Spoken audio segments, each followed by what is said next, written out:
soit que je sois signifié transcendantal ou X transcendantal ou moyenneté, et le problème n'était que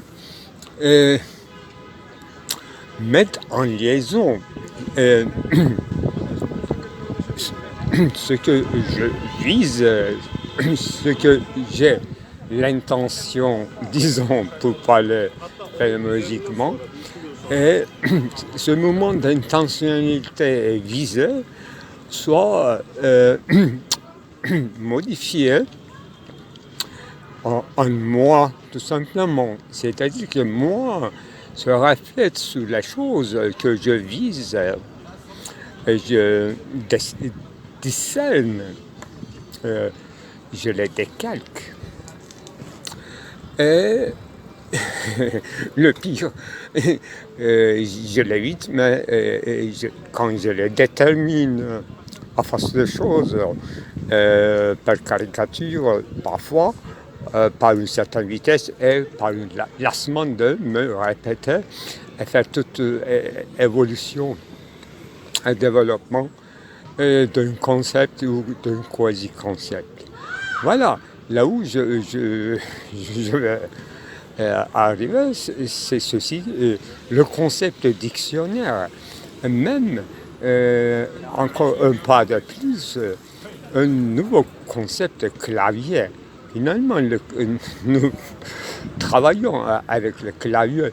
Moi, je travaille plutôt avec mon gosier, mais j'utilise quand même un clavier imaginaire, fait non pas des lettres que je respecte beaucoup, surtout l'origine légendaire de l'alphabet phénicien, mais les autres aussi sont encore plus intéressants, surtout l'alphabet tamil, qui a un rapport avec le corps charnel, etc. Chinois, hiéroglyphes, il y en a tellement, n'est-ce pas, géorgien, arménien, tous les alphabets que je découvre justement en usant les méandres de mon traitement de texte. Surtout j'utilise X en des différentes langues inconnues par moi. Bon, c'est-à-dire que là où je veux, on va arriver tous ensemble dans l'avenir, c'est trouver un clavier, non pas fait simplement des lettres dites arbitraires de signes, et non pas d'un clavier comme ravera certains amateurs de clavecin,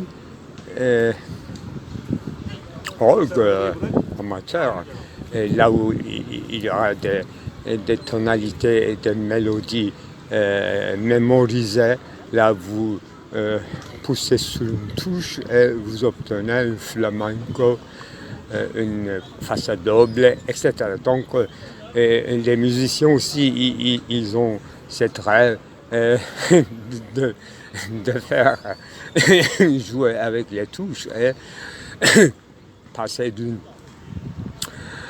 aire à une autre, ou bien utiliser les lignes générales d'une aire, imaginons façade double, et bâtir sur cette chaîne squelettique, devenue squelettique, une autre ère renaissante. C'est ça, la composer avec. On compose toujours avec.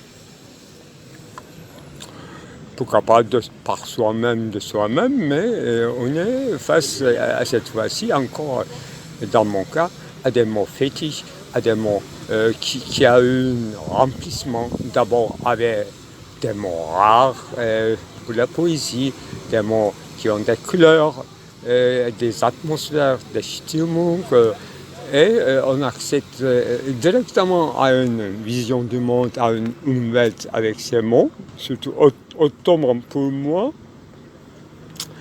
vu mon âge, effectivement, dans mes débuts scolaires, j'ai eu cette chance, contrairement à ces générations actuelles qui connaissent pas du tout la langue persan, la langue arabe, inclus dans la langue turque, c'est-à-dire ottoman. C'est-à-dire qu'eux, ils apprennent une arabe dans les écoles coraniques ou bien dans les académies de théologie islamique, mais pour une autre but, c'est pas pour un but ni communicatif, ni pas trop souvent commercial. Avec les Arabes, on fait le commerce en anglais, tout simplement. Les Arabes ne peuvent pas faire et commerce en arabe, sauf qu'ils ont, ils se jouent dans une caravansérail et dans un milieu tribal d'une contrée. Là, c'est facile de les déchiffrer. Pour moi, c'est toujours difficile. Vu une simple étude de leur langue de dictionnaire, effectivement, ça m'effraie. Toutes ces dates, tous ces versets cités. Et bon. Pour parler donc de clavier comme idéogramme, comme rêve, pourquoi pas, ça peut réaliser dans une logo technologie avancée. Et là, on va voir comment notre esprit mind augmenté ou justement contrairement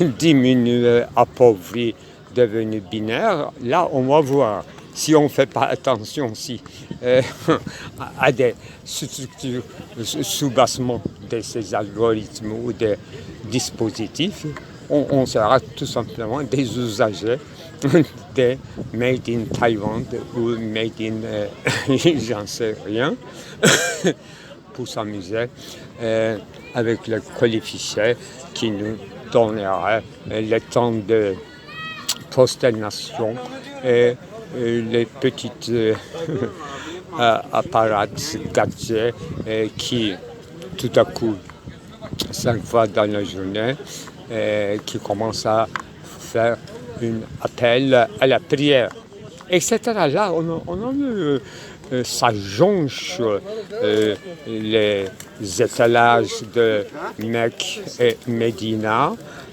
pour les pèlerins. Ces gens de gadgets de l'extrême-orient qui cherchent leurs clients intégrés. Bon. Voilà l'essence de ce que je voulais dire. Ou bien nous serions passivement usagers, que nous sommes actuellement là, et nous usons dans les affaires au sens courant du terme, dans le commerce, un anglais dont nous comprenons pas ni l'étendue juridique, ni le sens exact, ni l'histoire, ni la profondeur, ni la volume. Voilà un commerce superficiel. On ne sait même pas la signification essentielle de commerce. L'autre jour, j'ai fait une faute, au lieu de dire converser, conversation, voilà, justement. C'était pas une faute, conversation. Le verbe, c'est converser, et non pas faire une conversion. Conversion, c'est autre chose. C'est pas une faute, mais ça me paraît bizarre. Ça sonnait déjà à moi comme une faute. Non, on se converse, et non pas convertir. On se convertit pas l'un à l'autre, mais on se converse. Voilà.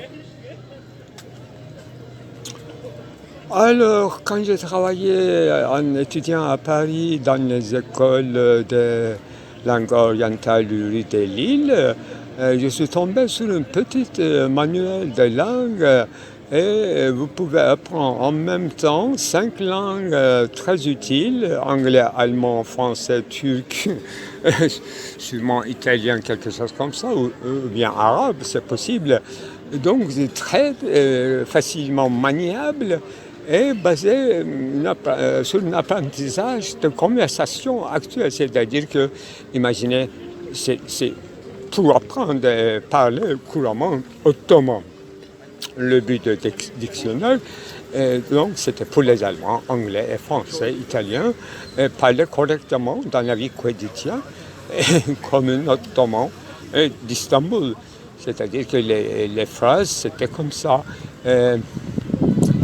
Hey, çimacı, saat kaçta kalkıyor vapur? C'est écrit en alphabet latin. Ottoman, c'était déjà à l'époque donc l'alphabet arabe. Donc ce manuel utilisait uniquement les prononciations selon les langues français, surtout qui m'intéressait. Donc c'est comme sur le bâtiment qui est construit avant la République, donc avant la réforme d'alphabet, donc passage à l'alphabet latin, les minorités, les Levantins, quand ils bâtissaient un grand appartement, ils écrivaient sur la façade le nombre d'appartements avec les lettres latines, mais avec une prononciation qui permettrait donc dire correctement le mot ottoman. L'exemple dans mon quartier le plus photographié, c'est Kehribarji Apartmani. Oui, Kehribarji, comme Tché, ça n'existe pas. Donc on obtenait avec une D et J. Voilà. Et dans le théâtre, dans le texte de théâtre de Selim Burak, il y a des pages qui est écrites comme ça. Elle connaissait beaucoup mieux cette époque, ne serait-ce qu'à partir des documents imprimés. Donc, elle pouvait écrire des pages comme ça avec une phonétique française en alphabet latin, mais tout à fait turc. Donc, c'est très aliénant au sens qu'elle fait d'étrangité pour un lecteur turc, parce qu'elle écrivait turc. L'exemple, ça devrait être Everest My Lord, le titre de son bouquin. Ça peut être. Voilà. Ça peut être Le Palais Brûlé, Yannick Sarailar. Voilà. Qui nous a influencé beaucoup. Et voilà, il faut trouver ces livres, surtout les romans d'un certain monsieur que j'ai oublié son nom, mais qui utilise un ottoman très élégant, peut-être mieux élégant que Hüseyin Rahmi Gülpınar. Il n'est pas si connu que Reşat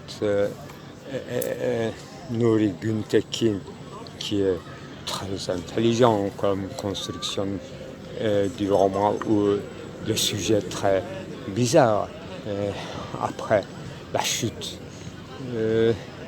d'Anatolie. Surtout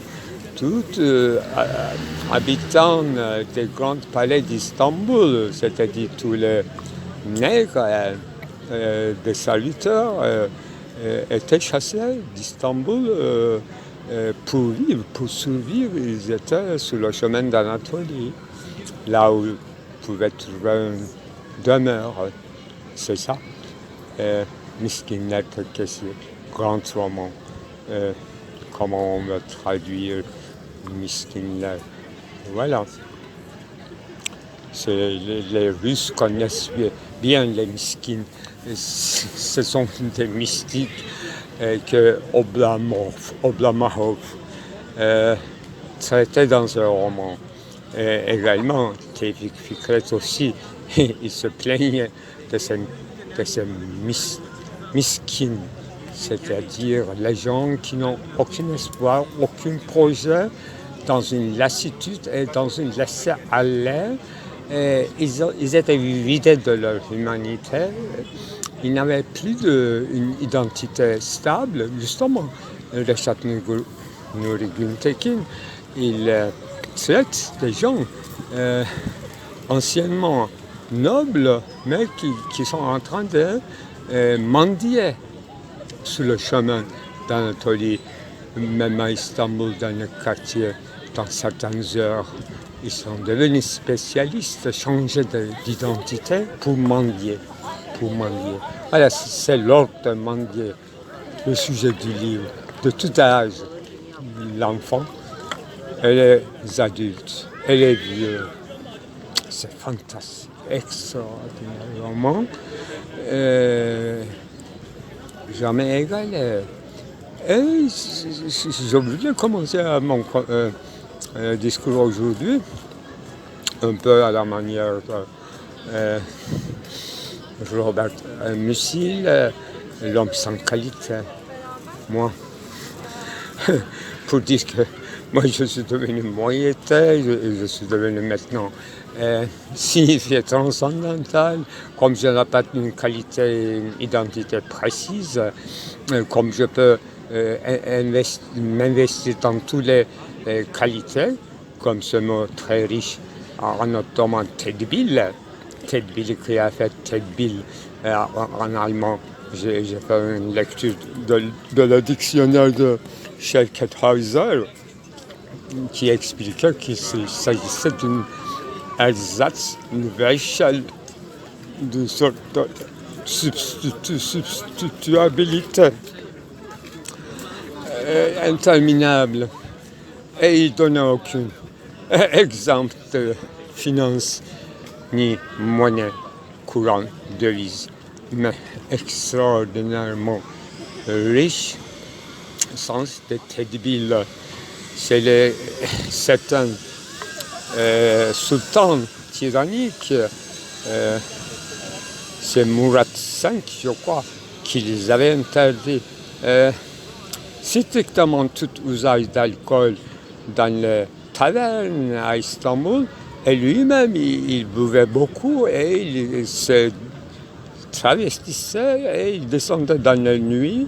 S'il y a des transgressions de sa loi, il buvait seulement de l'alcool ou bien il faisait faire l'assaut sur la taverne. On les avait exécutés seulement.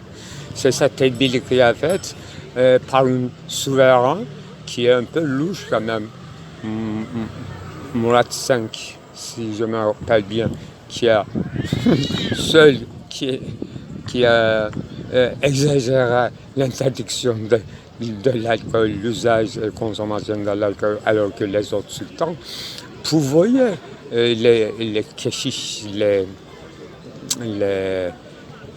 clerges chrétiens, il leur envoyait des tonneaux de vin de bonne qualité à leur monastère, parce que c'est une sorte d'obligation de sa part. Je ne sais pas pourquoi il y avait une transaction entre le sultan et le patrique de Fener. Cette circulation de vin avait certains avantages apparemment dans cette alliance contre les catholiques peut-être.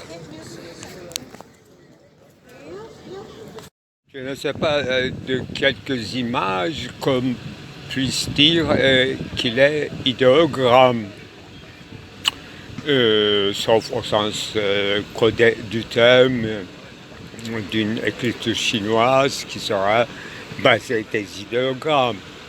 Ça, c'est une autre chose, mais c'est très important aussi, vraiment, une logique de la langue chinoise que je ne connais pas, mais j'ai lu un peu le livre de François Julien, sur Tao, pensée chinoise, effectivement. C'est une grande introduction pour les gens qui ont une certaine connaissance de la philosophie occidentale jusqu'à Heidegger, y compris Heidegger surtout, et pour accéder de certaine façon au monde de l'idéogramme chinoise. Mais en parlant de logotechnologie,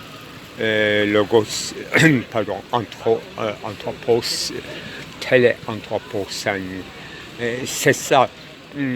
C'est pas loin, c'est déjà fait au sens où tout créateur qui est un peu exercé, qui a habitude de construire des textes, de livres,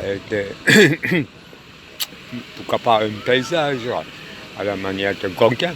Moi, je trouve très proche à ce que moi-même à Gauguin, soit par sa vie, qui est allé en Polynésie, Tahiti, etc. Donc, il a changé véritablement l'atmosphère et non pas. Comme Rimbaud, ça peut être comparé, mais Rimbaud a passé à la commerce au sens étroit du terme. Alors que Gauguin, bien qu'il a eu des problèmes avec les autorités locales des colonies, des commissaires français, il a continué à produire dans ses rêves, dans ce tableau. C'est fantastique. Et je crois que mon film dernier, mes premières parties que je n'ai pas achevées, donc deuxième partie c'est publié ce matin, signifié transcendantal, c'est moi, réenchantement du monde, blablabla. Bla. Il y a encore des paroles de Daniel Homme ou promonitoire.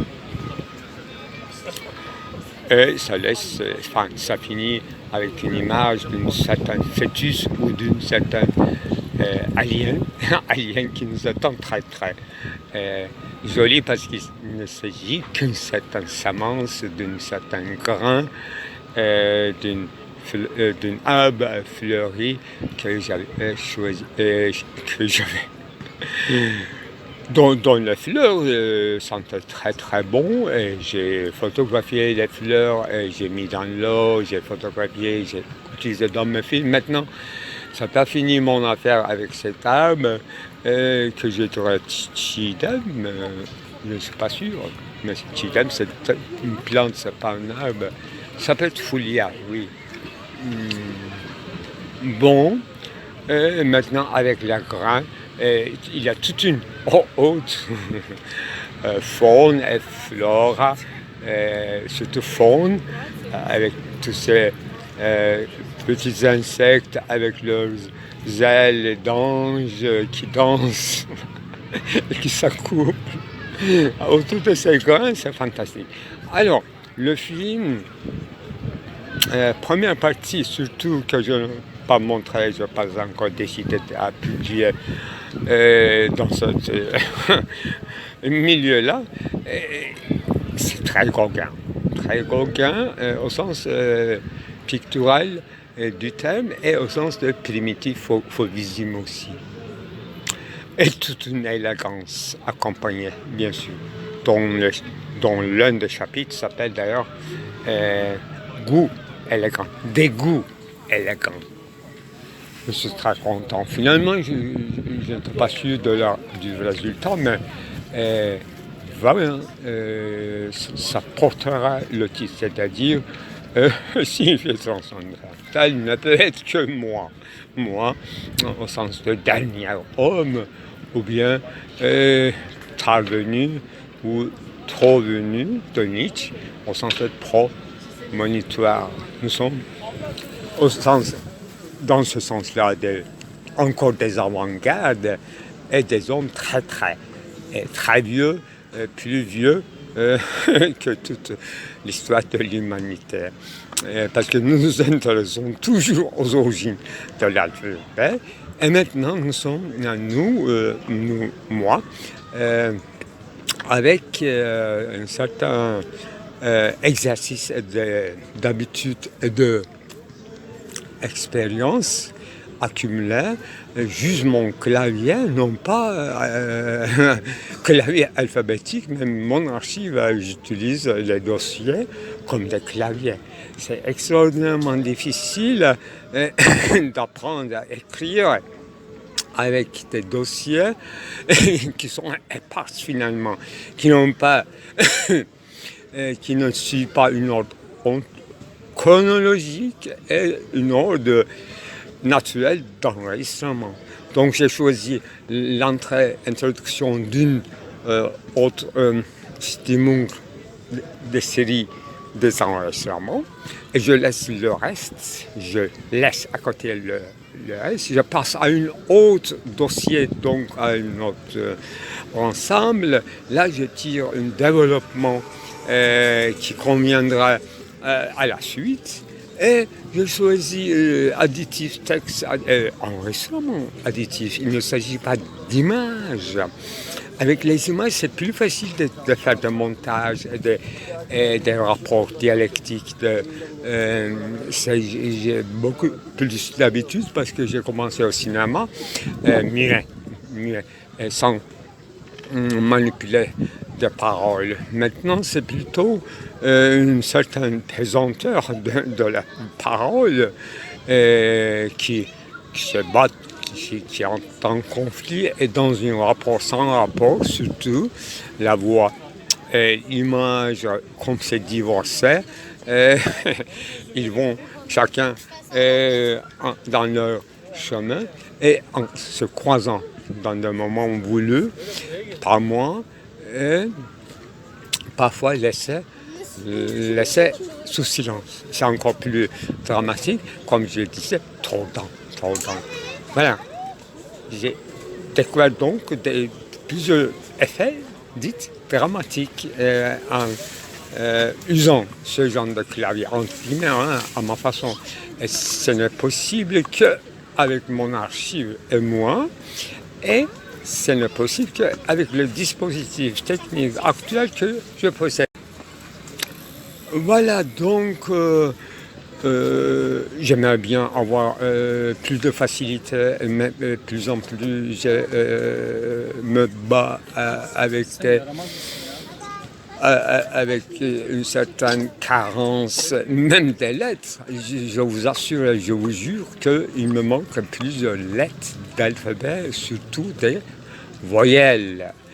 Et j'ai fait une certaine copie-paste des textes qui sont déjà existants dans un dossier de documents que parfois j'ai l'impression de voler des lettres, des autres mots parfois très touchants.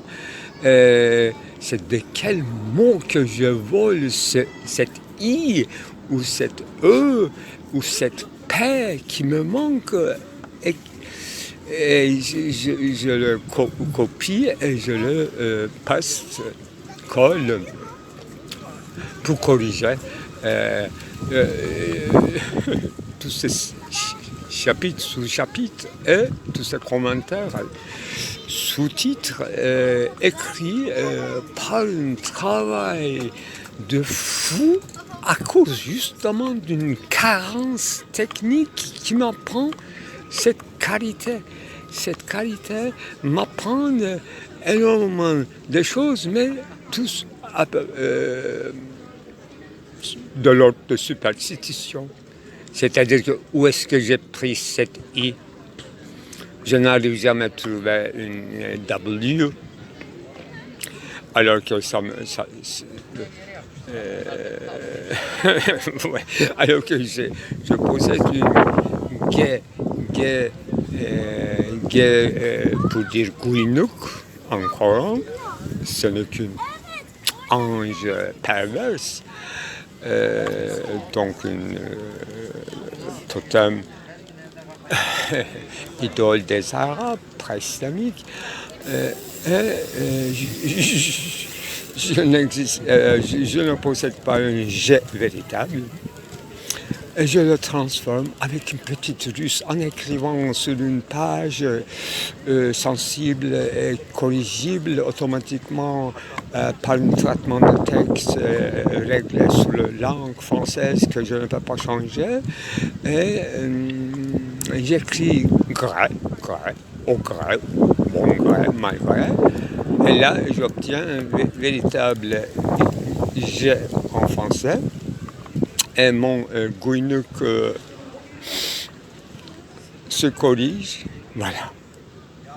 Même raconter, c'est un peu abscon, mais c'est la vérité quotidienne de mon travail, de ma table de travail, de mon destin, qui est devenu une hexis.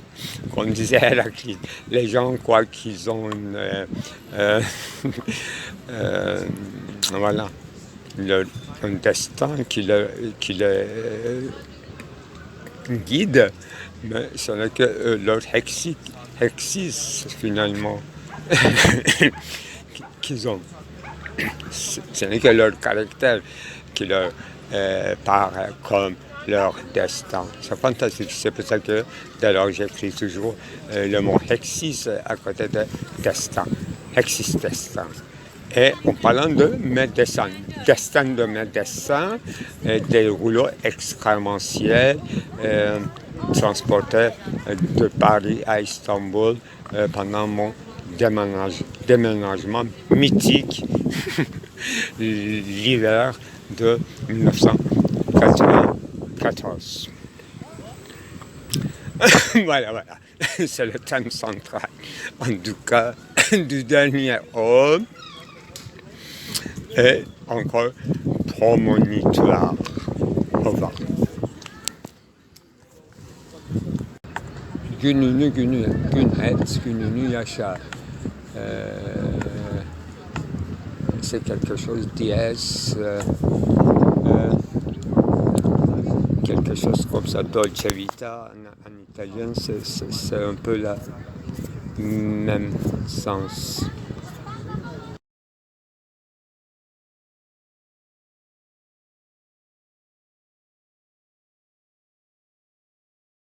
Donc, être Marcel Duchamp ou marchand de sel, c'est la vie, ça nécessite une certaine responsabilité. Mais je ne suis pas normand, je ne suis pas, je ne suis pas de Rouen. L'un des rares villes que j'ai visité, Rouen. Eh bien, ce qui compte pour moi, c'est chercher Moussa. On dit les anges inspirateurs et Sinperici. Dans le paysage. Le paysage peut être morne comme Central Park de Marseille, qui avait un appartement parisien, apparemment un appartement new-yorkais, là où on poussait des poussières. Moi, je suis antiquaire. Je travaille l'Antiquité et l'époque hellénistique. Eh bien, les époques tardives, graduellement Moyen-Âge, cathédrale de Lincoln. Eh bien, je suis une passionnée de Moussa. C'est pas Moïse, Moussa. Les Moussa, c'est pas dans la poésie romantique française, mais véritablement en langue anatolienne, Moussa, Eh bien, Geek Baba, le père avec les quoi, avec Antilope. Eh bien, cette histoire-ci veut dire que je suis en train de peindre dans un paysage et chercher, dans les limites du possible et dans le concours de circonstances et de hasards, un petit chasseur dont l'enchassure n'est pas du tout moi, mais un chasseur croisé. Chasseur croisé, biffé ou découvert, a découvert dans le champ, comme moi au milieu du champ, complètement découvert et inoffensif.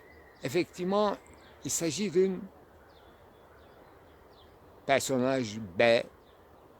De quel doigt je m'appelle un signifié transcendental? Transcendental, c'est pas pour être intéressant, non. Alors, vu ce que j'ai décrit, c'est-à-dire la manière de je crée des films à partir d'un matériel soit déjà enregistré, soit déjà devenu œuvre, une partie d'un autre film, soit qui sont en attente leur mûrissement ou leur ordre sémantique. C'est-à-dire que quand je fais un montage entre plusieurs dossiers enregistrés, effectivement, quelle est la logicité? C'est effectivement seule unité transcendantale qui les réunit, c'est le moi. Malgré leur diversité, s'ils font partie d'une œuvre qui n'a pas d'un seul film, disons, qui ne sera pas éclectique ou une patchwork, soit bricolage, tout est bricolage, tout est patchwork, mais qui fait un sens. Alors, c'est qu'il y a un X transcendantal qui les a fait, qui les avait fait et qui les a différés, qui les avait déjà utilisés dans une autre sens majeur, au sens où, dans une autre visée, soi-disant, ce ne sont que des aspects, hein, il n'y a pas une seule visée. Il n'y a que des tendances. On dit, quand on dit intention oblique, ce n'est qu'une tentation, je dirais tentation. Non, tendance, voilà, tout simplement, tendance qui gardant toute retentionnalité et potentialité, une tendance. L'homme n'est qu'une tendance. Donc une certaine oblique, une ligne oblique qui traverse, qui passe, tout simplement. C'est ça le passage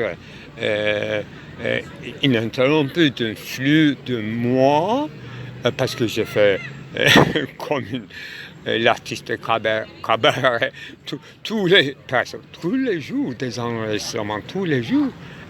Pas tout à fait tous les jours, des films, toujours en retard, en travaillant le soir, non pas pour le cabaret, le soir pour la cuisine, le montage, en plein air dans la journée, c'est en quête des idées,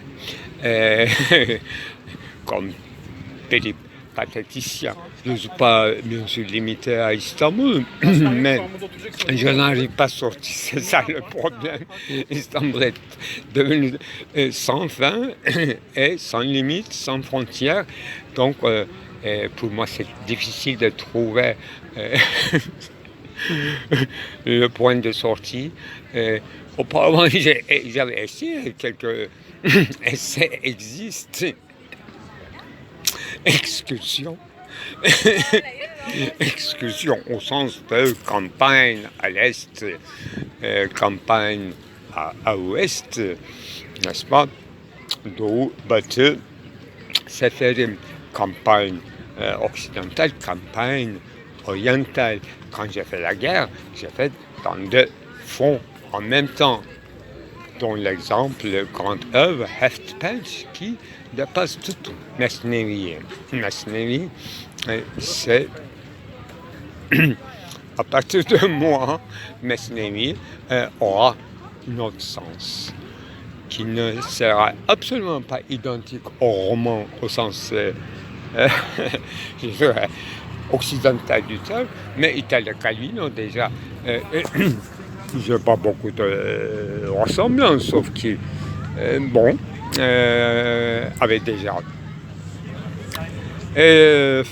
réussi à faire disparaître l'auteur de ses contes, de ces séries de contes. Mais lui non plus, il n'est pas tout à fait un romancier au sens occidental du terme. Et à volonté, il travaille dans un domaine. Je ne sais pas d'où vient de son lieu de naissance en Amérique du Sud, où l'état délabré de l'Europe qu'il a vu en Espagne pendant la guerre. Ah oui, notre Franco, tardif, différent, n'a pas encore eu son mausolée, on va voir. Mais les jeunes Turcs, surtout mâles, et puis la femelle, n'ont pas attendu le jour du salut du Seigneur, c'est-à-dire la mort de Franco, pour être libérés. C'est bizarre. Frankisme, c'est un régime tout à fait différent en Turquie. Frankisme, je ne sais pas entre guillemets ou pas, ça ressemble beaucoup au frankisme, sauf que c'est après, après être sauvé de Franco que les Barcelone, etc., ils étaient libérés. Pourtant, les jeunes Turcs, ils n'ont pas attendu et ils n'ont rien fait pour la libération et ils n'attendent pas une libération sauf une mort naturelle. Et il y aura un mausolée, il y aura des chirines, et il y aura des lamentations, et il y aura des regrets, et la vie continuera sans mémoire, sans souvenir, sans profondeur, et dans un flux, dit-on, sans problème postmoderne, c'est-à-dire mondialisé, c'est-à-dire américanisé. Sans mémoire, sans souvenir, sans obstacles, mais avec plein de crevasses, fissures, fêlures, dont on fait semblant d'ignorer.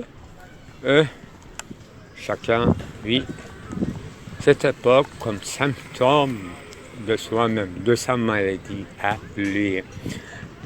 Donc on ne peut généraliser, bien sûr, à partir d'Alain Badiou, avec petite paix de positionnement, avec une grande paix de psychose de positionnement, avec une infini qui travaille ou infini qui est devenu une simple arrivisme, arriviste, et c'est ça. Tout est dit.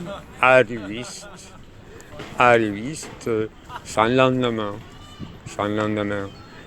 qui vit avec le crédit, voilà, une certaine dolce vita et une certaine, comme on disait, un dicton latin encore, vie son jour, c'est quelque chose comme ça. Voilà. C'est typiquement turc. Maintenant, et typiquement, apparemment, c'était grec selon les dires de Renan. Les Grecs, ils n'ont jamais cru à leur Dieu. Pour eux qu'il y a des divinités, des cérémonies et de consacration, c'est tout. Que les ficheurs faisaient leur religion. Alors que leur mythologie était assez profonde, mais le problème c'est que ils n'arrivaient pas à préférer un dieu à une autre. Dans un libéralisme fou des divinités et des demi-dieux, ils étaient saturés. Mais pourquoi cette culpabilité est venue avec christianisme, alors que Christ, il était obligé, par les apparemment juifs, lui-même étant juif, de demander, enfin de prendre toutes les iniquités des Romains, des Goyes, ce soit en tant que juif, et qui est devenu un dieu, c'est-à-dire le dernier prophète juif qui est exclu du judaïsme de ce seul fait. Bon.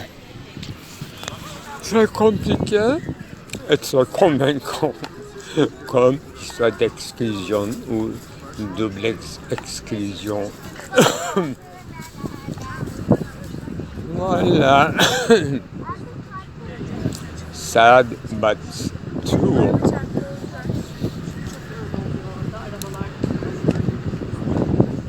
C'était quoi ce dicton en latin?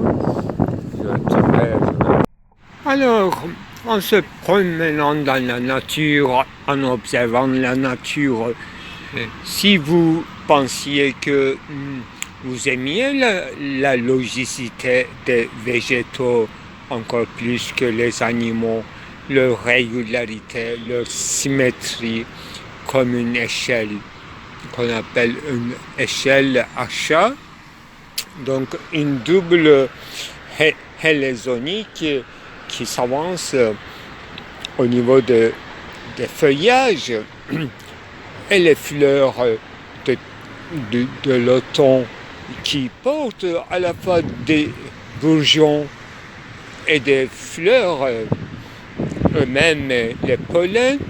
En plus, comme c'est automne, leurs véritables grains dans la même grappe. C'est fantastique. Et vous vous promenez, vous trouvez une autre logicité de l'être en fleurs. Tout ça donnait au vent une bellissime oato. Et vous dites que chaque être a sa logicité. Et vous cherchez votre logicité. Votre logicité, simplement, c'est spéculum, c'est spectacle. Donc, contemplation. Regarder et juger, et dire que ceci est tellement beau et ceci est tellement exaltant. Et à quoi moi, Serge, effectivement, vous faites 5 pas de plus, votre logicité s'écroule. Vous trouvez une plante illogique, un amas, un engrain, un véritable entrelacement d'une tête de méduse, des cheveux platines, et presque au point de mourir, desséché, mais d'autant plus brillant, argenté, et qui vous attire vers cette profondeur. Vous les un peu relevez, vous voyez que elle est des assises très solides, béton. Elle aime béton et un tuyau en fer bétonné. Là, effectivement, cette genre je suppose, mousse contre au fond des océans.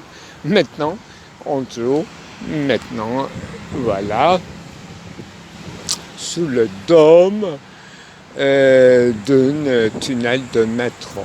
Voilà qu'il a trouvé son chemin et il n'y en a pas une seule. J'ai compté au moins 3 amasses de mousse argentée aux cheveux de méduse. Eh bien, j'en prends un spécimen, je vais analyser sous microscope électronique.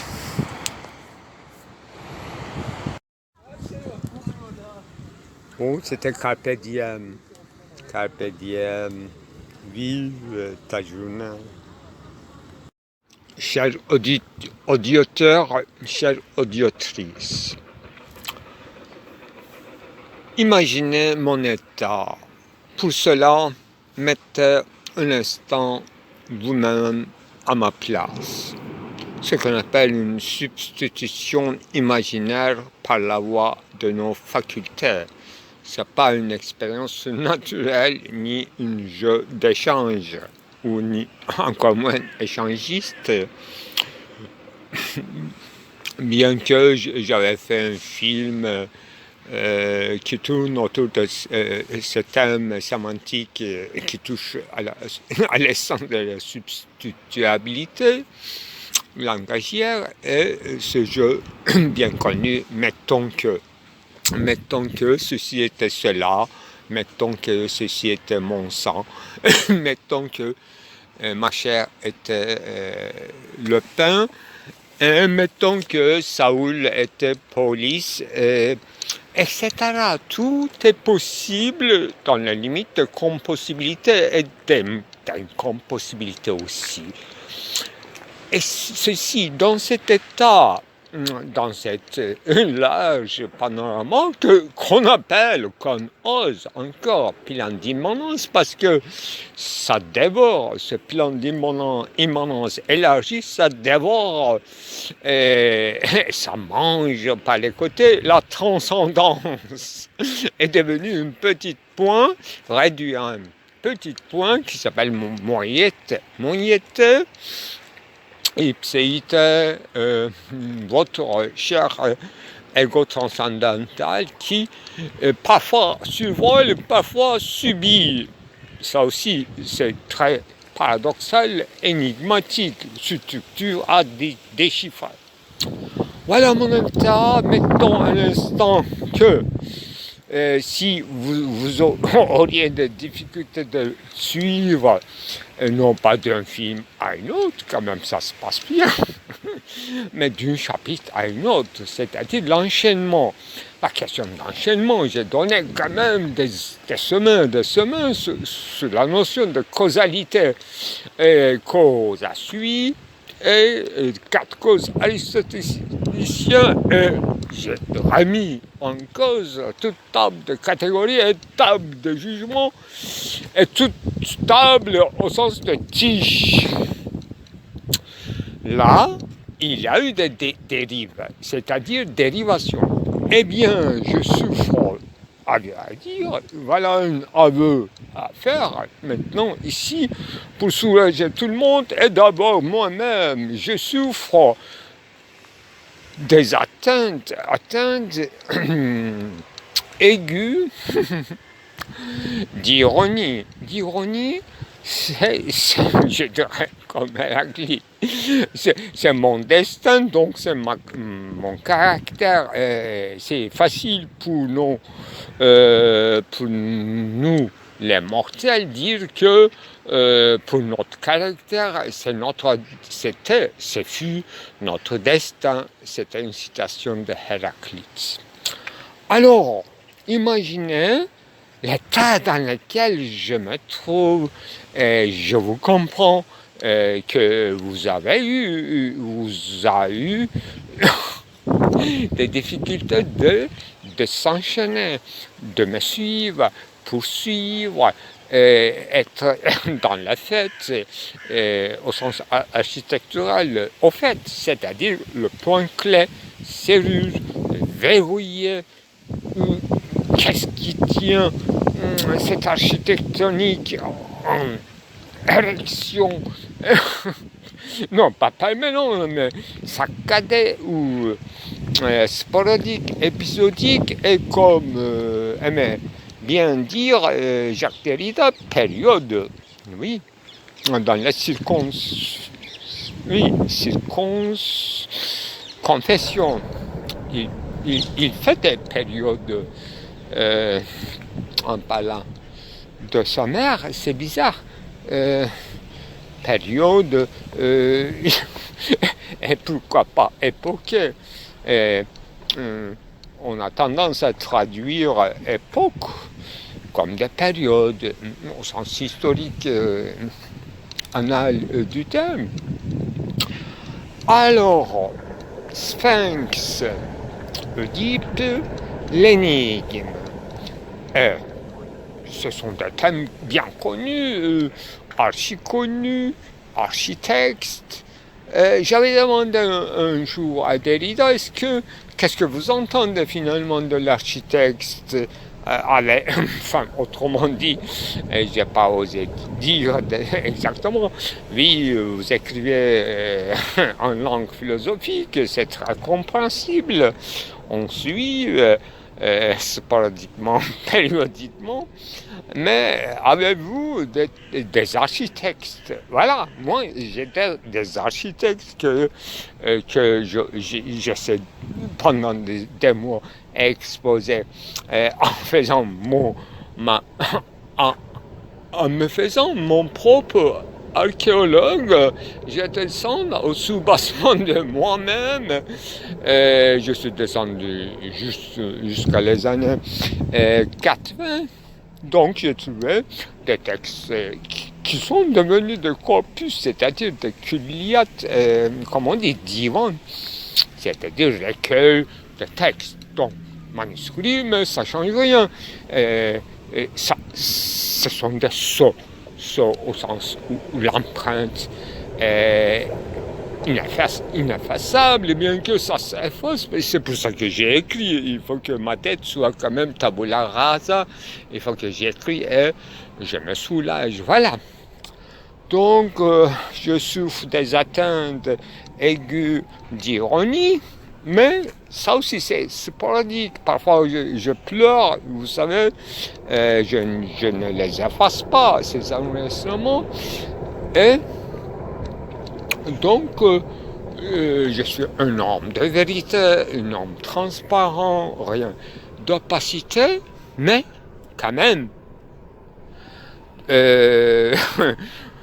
en train me subsumant un moment, un instant, sous la notion d'humanité, effectivement, je devais avoir des régions opaques au sens d'impénétrable, mais bonne nouvelle, c'est d'abord pour moi-même, excusez-moi, mais fidèle, moi j'ai des difficultés à résoudre, donc un certain nombre de problèmes, et je les expose comme notre grand maître je suppose, s'il a vécu réellement, son corpus existe dans la belle lettre en turc, et même en balkan, Nasrettin Hoca. Donc j'utilise la stratégie bien connue de Nasrettin Hoca en me référant à son texte, je dirais à son archi Zayen, qui disait qu'en fait, si je détourne un peu, si tu ne trouves pas la clé que tu as perdue dans la cave, alors tu la cherches dans le jardin, en pleine lumière. Voilà, je déplace donc les questions, comme je suis quand même enseignants, et je connais, poser des questions rhétoriques, donc claires et distinctes, mais ce sont des questions rhétoriques, c'est-à-dire qui ne touchent pas le fond. Donc ce sont des déplacements, ce qu'on appelle déplacements. Si on ne pouvait pas des questions avec les termes propres appropriés pour des choses obscures qui restent jusqu'à là obscures. Je ne mystifie absolument rien. Eh bien, on le déplace sur un terrain de jeu, ironie. On peut le renverser. Ce sont des procédés quand même des sophistes. Un peu évolué quand même, n'est-ce pas? Les sophistes, c'était un peu au profit. Mais moi, je le fais d'une manière désintéressée. Et d'où vient ce mot, ce pauvre mot, je, ludens, homo ludens. Moi, je préfère dans la vie être danseur, chanteur de cabaret, et au lieu de me faire passer quelqu'un sérieux qui, comme chaque design, dans ses franges, dans ses bordures, je sais poser des questions irrésolubles, c'est-à-dire métaphysiques. D'abord, on s'entend sur ce sujet comme je m'entends avec Giorgio Agamben. Lui, il est devenu très libéral au sens de diversité, face à des diversités de discours dans le corpus occidental écrit, il est très indulgent, il est devenu indulgent, et y compris les mathématiques, donc les sciences exactes, en citant, je fais l'état de son livre, je crois, attendez, bon, je vais donner la référence un peu plus tard, donc,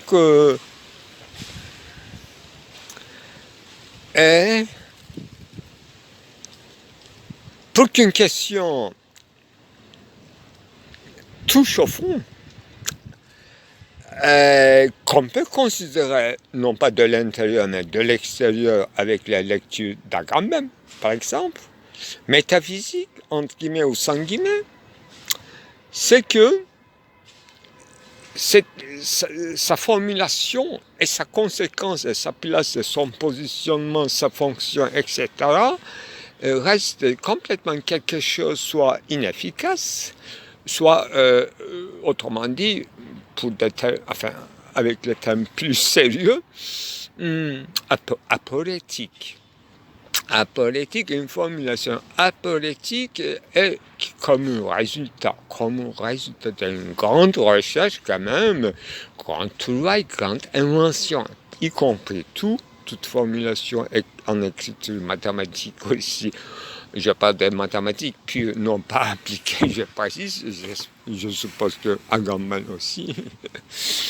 Voilà, en citant le mathématicien, en disant qu'il y avait... Moi, j'étais témoin en vrai parole vive, le mathématicien à nous, c'est-à-dire aux philosophes, disait clairement, dans mon institution en plus, au-delà de toute espérance, il disait qu'en fait, nous faisons tout, nous sachons savoir tout, mais le problème, c'est que nous ne savons pas, au fond, ce que nous faisons. Nous savons faire tout. Et nous pouvons faire tout, en mathématiques. Hein. Mais le problème, c'est que nous ne savons pas ce que nous faisons, c'est-à-dire à quoi ça sert. Voilà. Donc, le pur jeu, c'est ça. Et moi, je ne suis pas tout à fait dans cet état. Je crains mes proches et dans les franges, c'est-à-dire dans ces parages. Et c'est parce que cet état-là, je suppose qu'il s'agit d'une schizophrénie pure, comme c'est exalté quand même par Gilles Deleuze, Guattari. Voilà. je me repose.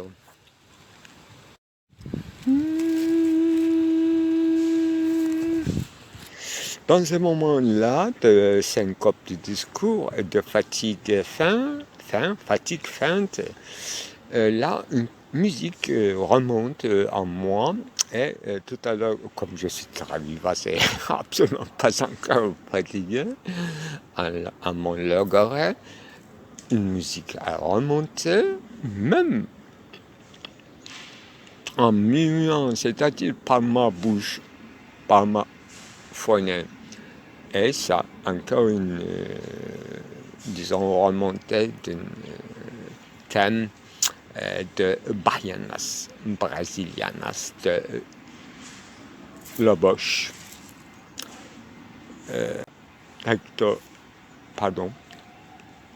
Hector Villa-Lobos, je crois. Grand musicien brésilien